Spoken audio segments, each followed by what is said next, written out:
Regarding US entry waiver eligibility, there are 5 things that Canadians need to know before traveling to the United States. And I'm also going to cover one of the most common reasons US entry waivers get denied and what you can do to stop that from happening. That's what I'm going to cover in this video. I'm Dan Joffe, US Waiver Lawyer. If you're looking for expert advice on traveling to the United States without stress, schedule a free call with me. Links in the video description. Let's get started. I'm often asked what criteria determine my eligibility for a US entry waiver. This is a huge topic for confusion because there is no US government website that lists the criteria for decision making. So let me take you through 5 things you need to know before traveling to the United States. 1. Do you need a US entry waiver?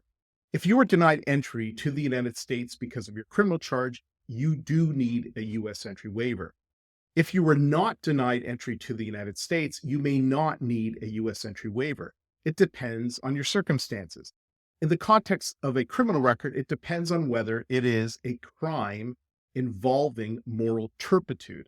Some crimes will not make you inadmissible to the United States. For example, a single summary conviction for a DUI will generally not be a reason to deny your entry to the United States, but multiple convictions would. This is a complex topic, and if you're unsure about your situation, reach out to schedule a call. 2, who decides on your US entry waiver? The decision maker for your US entry waiver is the Admissibility Review Office, known as the ARO, which is part of the US Customs and Border Protection. The ARO will evaluate your Form I-192 waiver application based on factors set out in US immigration law, regulations, and legal cases that are decided in the courts. The ARO will review your application based on those factors. Let me break some of those factors down. 3, seriousness of your offense. The more serious your offense, the more closely the CBP will review your application. For example, convictions regarding drug trafficking or sexual offenses are strongly scrutinized. In these cases, it would be a good idea to provide strong supporting evidence of your rehabilitation, such as a clean drug test, letters from a psychiatrist, or certification showing your completion of rehabilitation programs. 4, how recent was your offense? The recency of your offense matters. While there are no hard rules for timing eligibility, generally the longer you are from the completion of your crime and penalty, the better it is. For summary or less serious offenses, waiting times are generally 3 years. For indictable or more serious offenses, waiting times are generally 5 years. 5, most denials are due to this.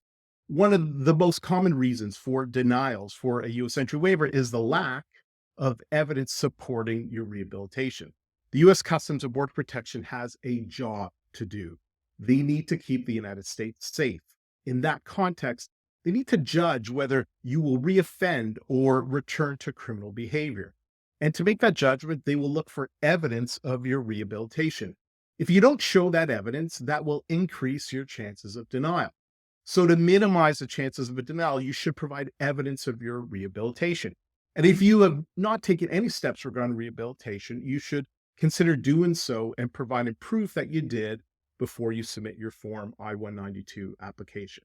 Now, there are other factors that the ARO will consider, including why you want to travel to the United States, the risk of harm to the US if you're admitted, and the completeness and accuracy of your Form I-192 application. If you need help with your US waiver application, reach out to book a free call.